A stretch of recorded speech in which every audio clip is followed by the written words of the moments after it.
Sayın Cumhurbaşkanı, öncelikle çok teşekkür ediyorum. Mr. President, first of all, thank you very much on behalf of NTV. Thank you for receiving us at this historic time on such important days for both the region and Azerbaijan, despite your busy schedule. Çok teşekkür ederim. Thank you. İlk sorum cephe hattı ile ilgili olacak Sayın Cumhurbaşkanım. Mr. President, the first question will be related to the front line. What territories have been liberated under occupation since 27 September? Good news has been coming in the last 2 days. Evet, haberler gelir. Demiyorlar ki her gün Azerbaycan ordusu başarılı ameliyatlar geçirir. Yes, the news is coming. It's possible to say that the Azerbaijani army is conducting successful operations every day. The public is also aware about these operations. Our main goal is to restore our territorial integrity. Therefore, the main goal on the battlefield is also to liberate strategic heights from the invaders and take control of large territories. The statement I made yesterday made the people of Azerbaijan happy again. 3 villages of Fizuli and 5 villages of Kocaman districts have been liberated from the invaders. I must also say that we already control strategic heights in the northern, southern and eastern directions. Our successful operation continues. To date, of course, these numbers change on a daily basis. About 40, perhaps even more settlements, cities and villages have been liberated from the occupiers. Very soon there will be more good news, great news. Ve yakın vaxtlarda növbəti sevinçli xəbərlər, xoş xəbərlər gələcəkdir.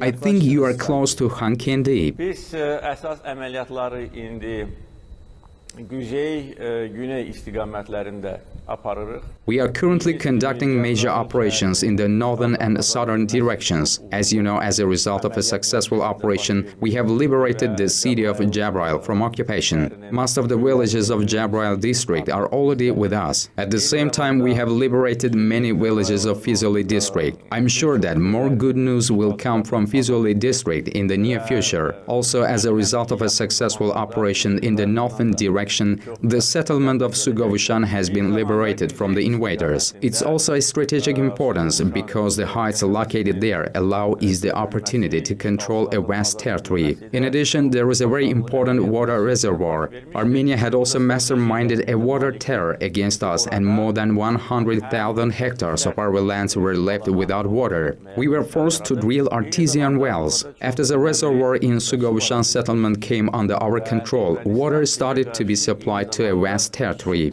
Therefore, we are carrying out the operation gradually and on the basis of a single plan. All goals have been identified. The Armenian side must reckon with this reality and stop the aggression, observe the ceasefire and leave the rest of the land of its own free will, so that no blood is shed, so that the issue is resolved peacefully. Ve bundan sonra barışçı yollarla bu mesele çözülsün. Sayın Cumhurbaşkanı, onu soracaktım. Hala bir Mr. President, I would like to ask if it's still possible to talk about a ceasefire. As we can see, Armenia doesn't observe the ceasefire. During the attack on Ganja, I was also in that region. Apparently, Armenia is not going to observe it. Has this ceasefire reduced the speed of the Azerbaijani army? What can you say about this? Bilirsiniz, biz çok büyük bir jest ettik.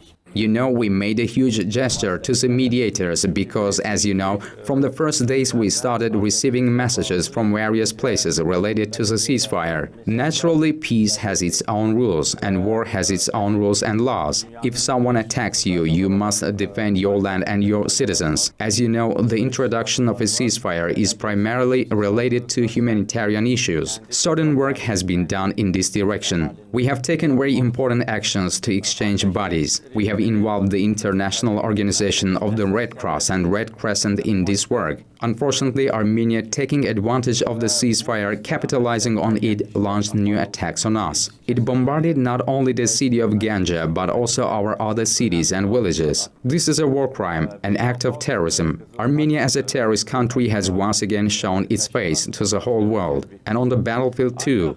Following the ceasefire, they wanted to take this opportunity to launch several attacks on Hadrut. They tried to regain control over it. However, they could not do it and lost a lot of manpower and equipment there. Attacks were organized against us in other directions, in Jabrayil district, in the southern direction of Jabrayil, along the Araz River. All these attacks, of course, were suppressed. This shows that Armenia is insincere at the negotiating table too. Therefore, if this dirty policy continues in Armenia, they will regret it. From the first hours of these battles, I appealed to them and the Armenian people. I said, leave these lands in a peaceful way, so that blood is not shed and people do not die. Unfortunately, Armenia doesn't observe this. Today, the main culprit for the fact that the Armenian army is completely defeated on the battlefield is the military political leadership of Armenia. Əsas günahkar Ermənistanın hərbi siyasi rəhbərliyidir.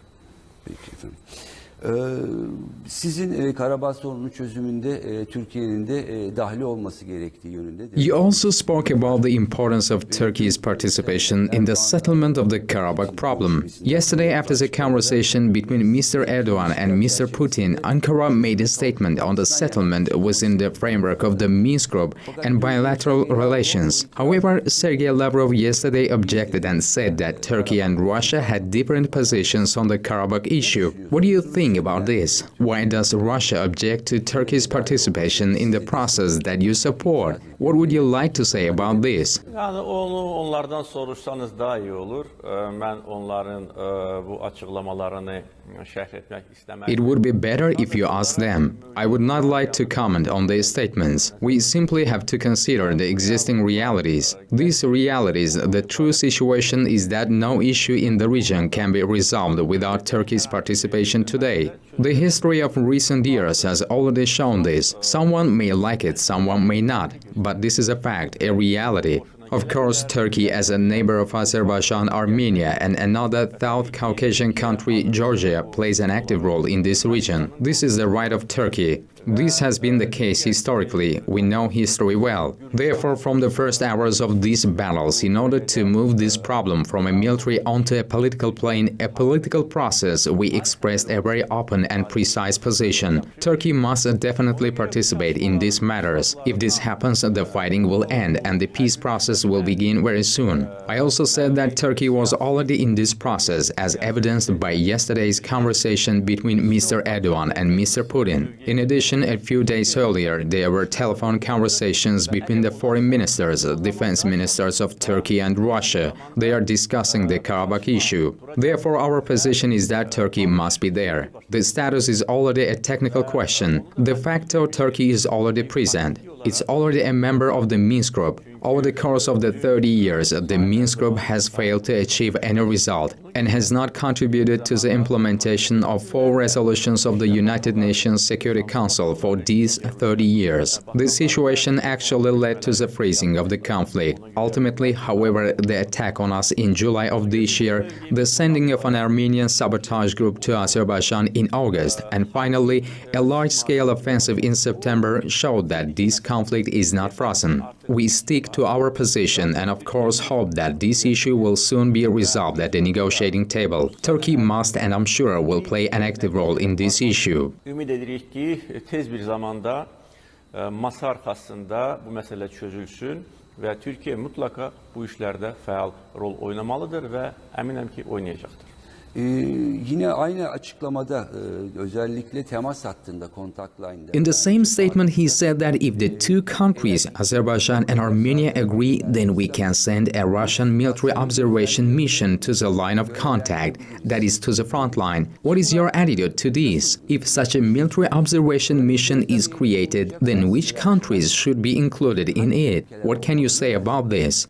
Bilirsiniz, bu mesele yani barışçı güvələrin, güclərin You know, this issue, the introduction of peacekeeping forces in the region, is enshrined in the fundamental principles. So the fundamental principles include these too. However, this issue should be resolved at the final stage of the process. Considering that the fundamental principles have not been agreed upon and are just a topic of discussion, I don't know how correct it would be to express an attitude to this issue. In addition, this issue was not discussed in detail between Armenia and Azerbaijan. Therefore, it was not not discussed at all who will be part of the peacekeeping forces, which countries would be represented, and what the composition will be. Therefore, I believe that in the current circumstances, when the active phase of the conflict is still ongoing, it is a little more premature to talk about this. Of course, the position of Azerbaijan in this matter must and will be taken into account, because everyone should know that the conflict is taking place on Azerbaijani lands now. This is our land from the point of view of both international law and historical justice, and it's impossible to send armed forces of another country to Azerbaijan without the consent of Azerbaijan. Ve Azerbaycan'a herhangi bir başka ülkenin silahlı qüvvələrinin gətirilməsi Azerbaycan'ın razılığı olmadan mümkün değil. Peki. Şunun için sordum. Suriye'de örneğin Türkiye... This is why I ask. For example, Turkey and Russia carry out certain cooperation in some parts of Syria. There are military units and observers are on patrol service. If such a format is proposed in the future, what can you say about it? İndiden bu haqda bir şey söylemek istemezdim. Çünkü mən hadisələri qabaqlamaq istəmirəm. I would not like to say anything about this now, because I don't want to get ahead of the events. To resolve this or that issue, time must be right and the situation must be ripe. We cannot say when it will happen. We don't know whether it will or will not be the case. One thing is clear. After the end of the military confrontation, naturally, certain international efforts will be needed to ensure peace. What these efforts will consist in, whether they will be political or will they be proposals in the military sphere, we are ready to consider this. Of course, the Azerbaijani population that will return to the liberated territories must live in peace. It is necessary to ensure their safety. Armenia's treacherous attack of Ganja from its territory proves that this terror state is capable of doing anything. Therefore, of course, this issue should be discussed on the international plane. However, I cannot say anything about when this will happen. Ancaq bunun nə zaman olacağı haqqında bir şey deyə bilmərdik. Sayın Cumhurbaşkanı, Türkiye ile... Mr. President, there are military agreements with Turkey within a certain framework. How do you view the idea of stationing a Turkish military base in Azerbaijan within the framework of these agreements or on the basis of some new agreements? Do you have such thoughts? Bu haqda bugünə qədər bizim iki tərəfli ilişkilərdə məsələlər müzakirə olunmamışdır. Until now, there have been no discussions about this within the framework of bilateral relations. We have a very extensive framework of legal documents with Turkey. In other words, the agreements we have signed in many areas remain in force. These agreements also contain clauses on cooperation and mutual assistance in the military sphere. This is our right. If such a situation arises, if there is a very serious threat to Azerbaijan, then of course Turkey is our ally, and we can take advantage of these opportunities. But there were no discussions on the stationing of a Turkish military base in Azerbaijan. Our cooperation in the military sphere is strengthening every year. Last year alone, 10 joint exercises were held. This year, due to the coronavirus, we had to take a short break. The exercises were conducted only twice this year. But these exercises also caused a great deal of anxiety in our region. I believe that there are no reasons or grounds for concern because these exercises are not aimed at any other country.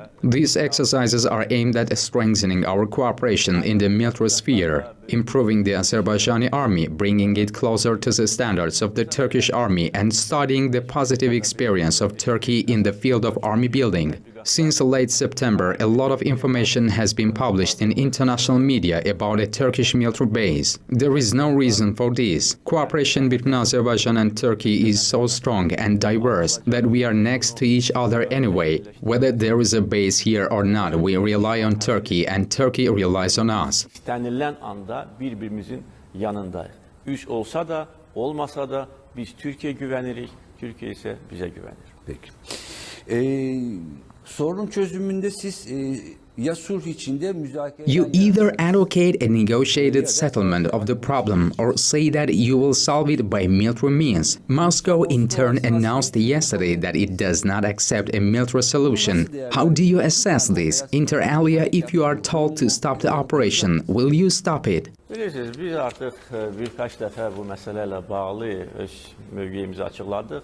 You know, we have already expressed our position on this issue several times. I have spoken about this and stick to my opinion. All the messages we were receiving from everywhere, in fact, not only during this period, but also earlier, were that this issue has no military solution. We in turn did not react ahead of time, so to speak. If they say so, well, let them say so. This is their opinion. Our opinion is also that this should be resolved peacefully, but this should be resolved. However, what did we see? No result has been achieved over these 30 years. For 30 years, using the ceasefire regime, Armenia has built powerful engineering and fortification structures on the occupied lands. Today, thanks to the professionalism and courage of the Azerbaijani army, we are breaking through these fortifications. For 30 years, Armenia has strived not for peace, but for keeping these lands under occupation forever. Because if you strive for peace, then why are you building these fortifications in Füzuli, in Jabrail, or in the Agdam direction? You build structures to keep these lands under control forever.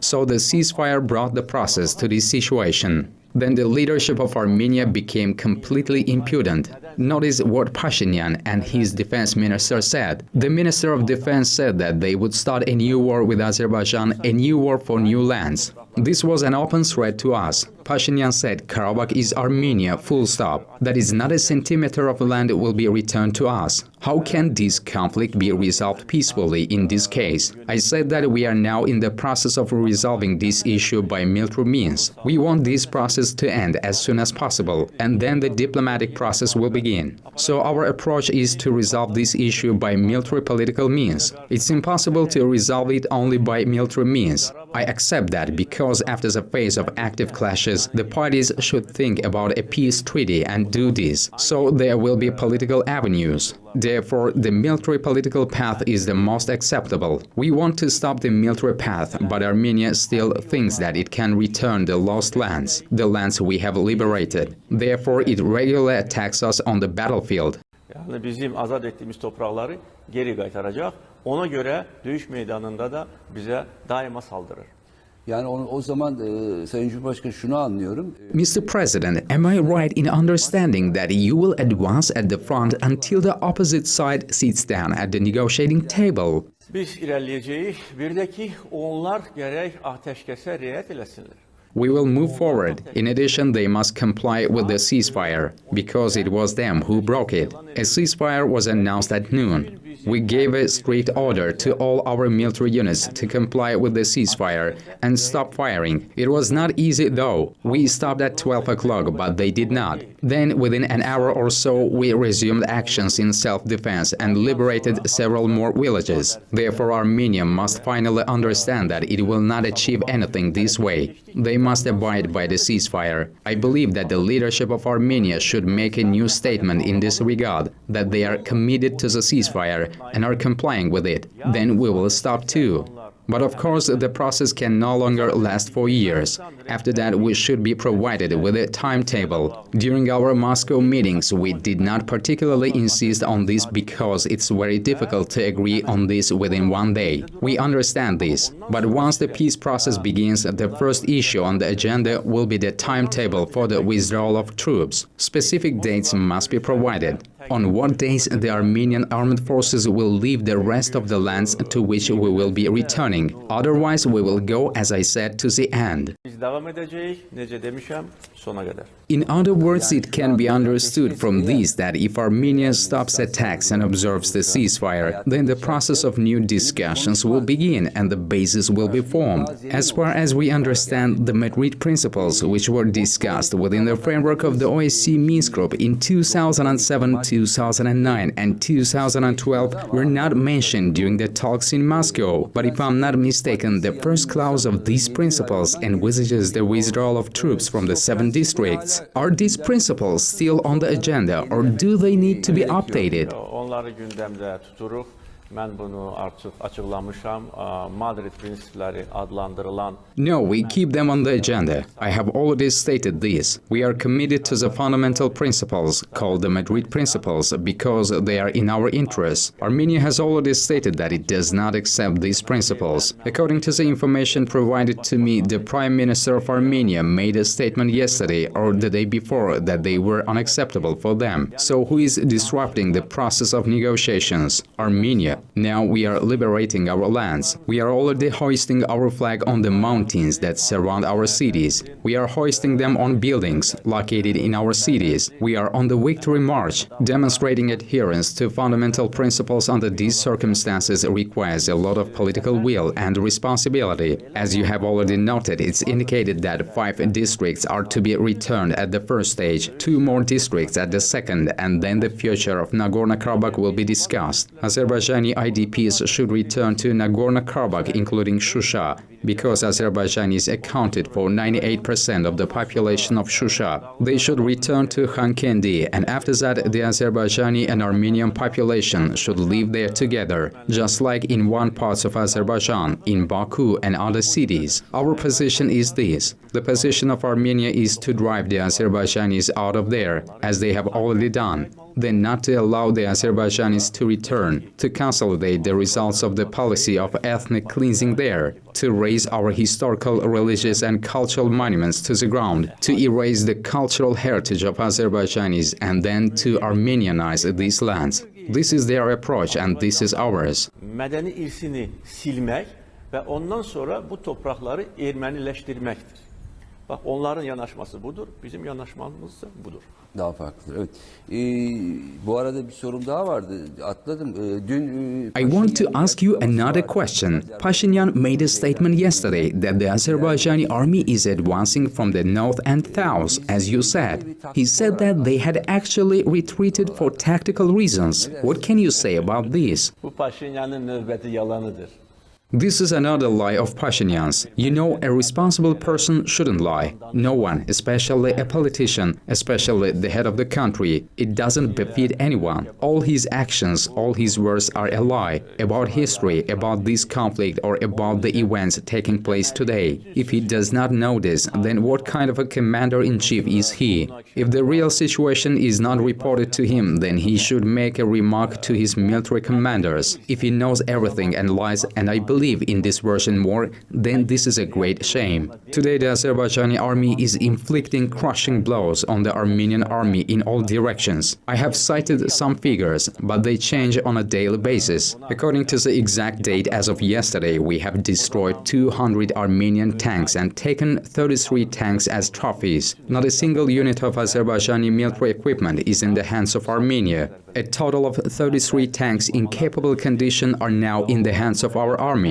In addition, 2 S-300 air defense systems have been destroyed. 35 OSA, Krag, Kub and other equipment has been destroyed. Thus, the technical capabilities of the Armenian army have suffered a lot. Inter alia, they are coming to naught. We are advancing and liberating new and new lands every time, and this is a reality. There will be new statements in the near future. This will weaken them even more. The Armenian people should also know the truth. We provide the most accurate information. Therefore, if the Armenian people want to know the real situation, they should listen to us. Ən dəqiq məlumatı biz veririk. Ona görə erməni xalqı əgər real vəziyyəti öyrənmək istəyirsə, bize qulaq asın, bize eşitsin. Peki. Yani anladığım kadarıyla Sayın Cumhurbaşkanı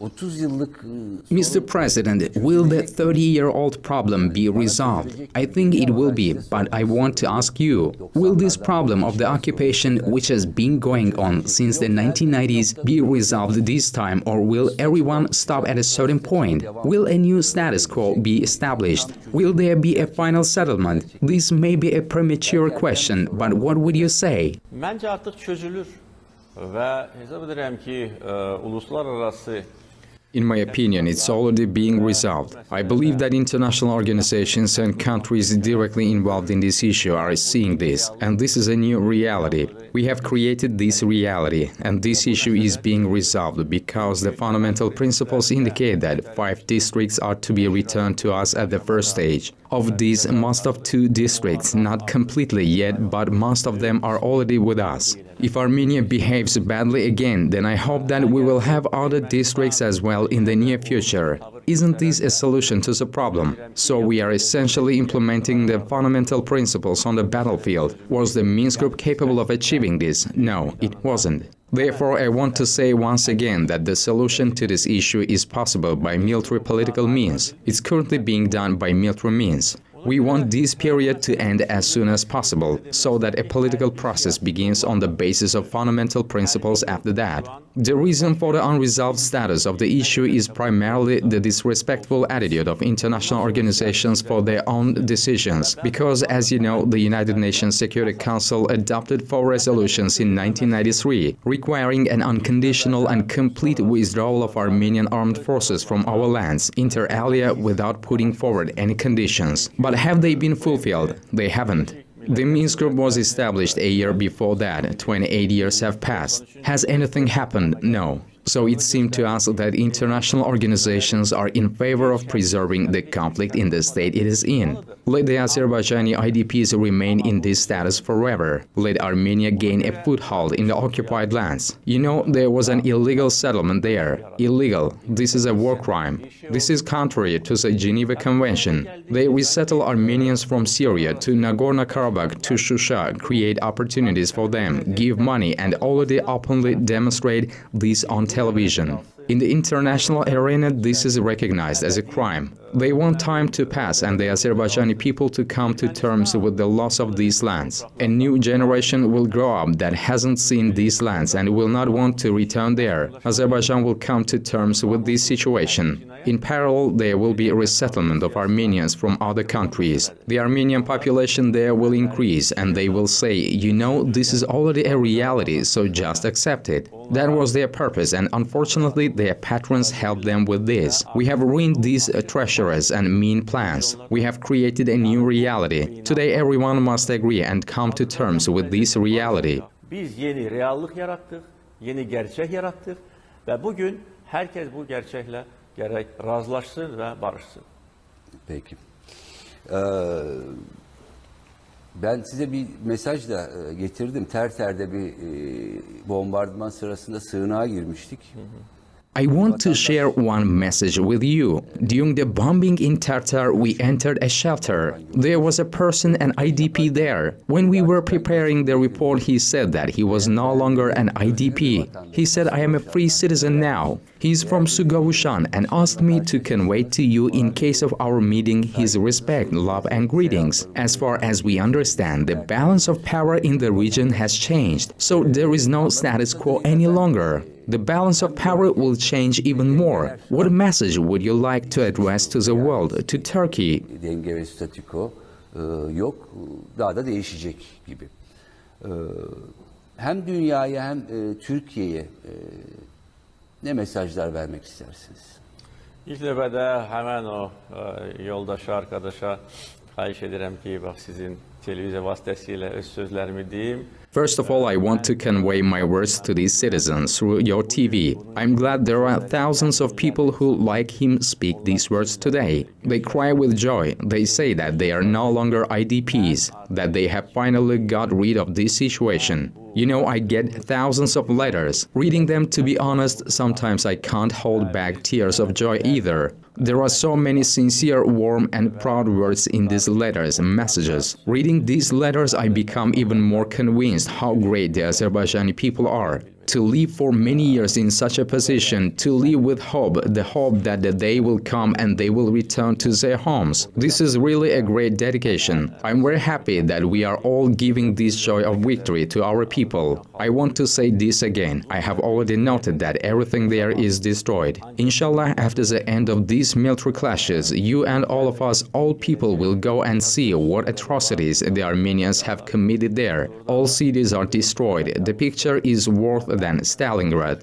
Houses have been destroyed, all our property has been plundered, window frames and doors have been removed. In a word, this is robbery. There is nothing left. Our soldiers report from Fizuli villages, send in material. Fizuli city is also before our eyes. It's impossible to find even one building there in good condition. In other words, they have committed this atrocity. But our IDPs know that we will restore these cities and villages. We will build houses. They will return there to the lands of their ancestors and will live in peace and prosperity. As for the situation in the region, it's changing, of course. If we look more broadly at the picture of our region changing in recent years, we will see that there are many innovations. Previously, there seemed to be some dogmas. These countries are allies. These are not allies, or they are opposed to each other. Everything has changed now. For example, NATO member Turkey is currently very fruitfully cooperating with Russia in Syria, in Libya, in other places, and as we have already said, in our region.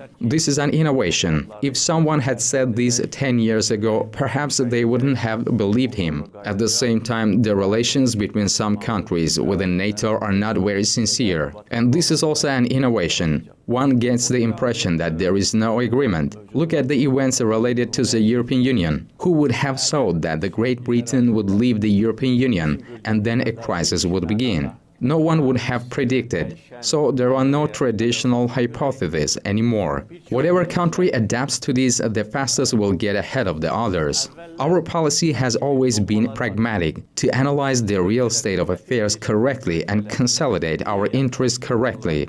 To think about how we can secure our interests, create tactics, make changes to tactical moves within the framework of a strategic vision. But along with this, we can't deviate from our principled position. This policy is bringing us success today. I believe that Turkey and Azerbaijan are among countries that prepared for the new world order faster. At the same time, Turkey, as a great power on a global scale, plays a very active role in the formation of a new world order, not only in our region, but also in the world. As for our region, Turkish-Azerbaijani unity is already a reality, and everyone must come to terms with it. Our unity will grow stronger over the years because the potential of Turkey, the natural resources of Azerbaijan, transport projects between our countries, the provision of energy security of Europe through Turkey and Azerbaijan, as well as the implementation of new transport projects from Central Asia, Afghanistan, through the territory of Azerbaijan and Turkey are all innovations.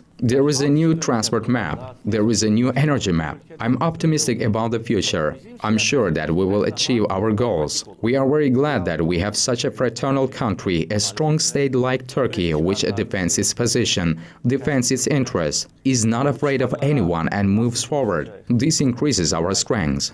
Azerbaijan is Turkey's #1 ally, and Turkey is Azerbaijan's #1 ally. This is a great asset. These events have further strengthened our ties. Ve bu olaylar bizim ilişkilerimizi daha da möhkemlendirdi. Peki. Sayın Başkan, çok son sorum olacak, çok kısa.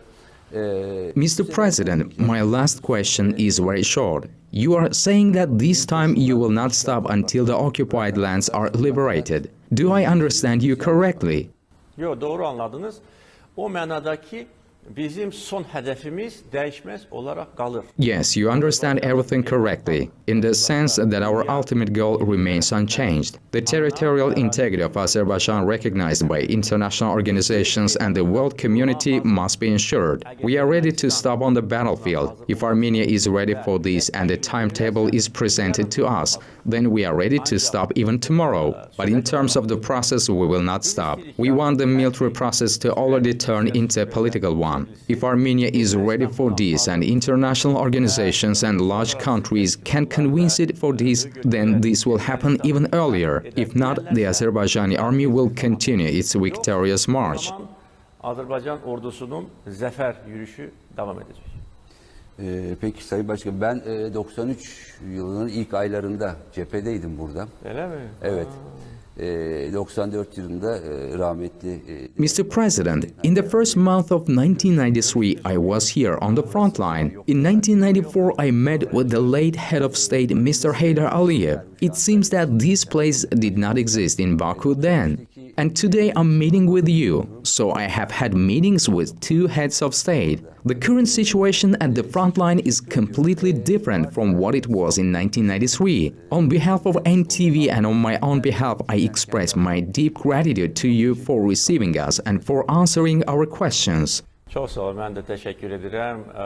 NTV-nin bütün əməkdaşlarına salamlarımı çatdırın. Thank you. Many thanks to you too. Please pass on my greetings to the NTV team. In Azerbaijan, Turkish channels were popular even before, but in the current period, their audience has become even wider. When I turn on the TV in the morning, I also watch Turkish channels, including NTV. The support and solidarity with us in the media and in Turkish society these days is a manifestation of true brotherhood. We saw again that the famous expression of my father, one nation, two states, is not just an expression, but a reality. We have created this reality. You know, there are many countries in the world whose peoples are close to each other, from the point of view of ethnicity, religion and culture. But this does not mean at all that there is close cooperation between these countries, that there are fraternal relations between them. There are many such examples, and you know this very well. Our advantage is that the presidents of Turkey and Azerbaijan, inter alia, my dear brother Recep Tayyip Erdogan and myself, have erected such a solid building on the basis of a common history, ethnic roots and language, and this will last forever.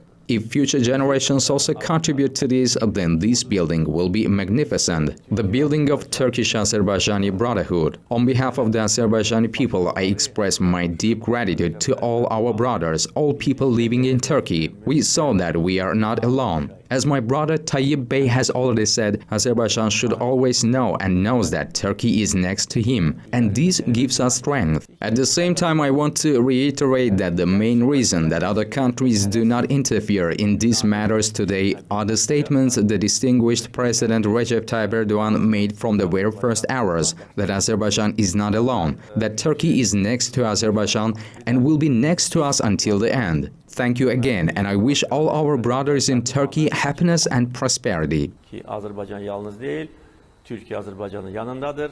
İşin sonuna qədər də yanında olacaq. Bir də təşəkkür edirəm və bütün Türk qardaşlarıma xoşbəxtlik, mutluluq, rifah arzulayıram. Thank you very much, Mr. President. Thank you.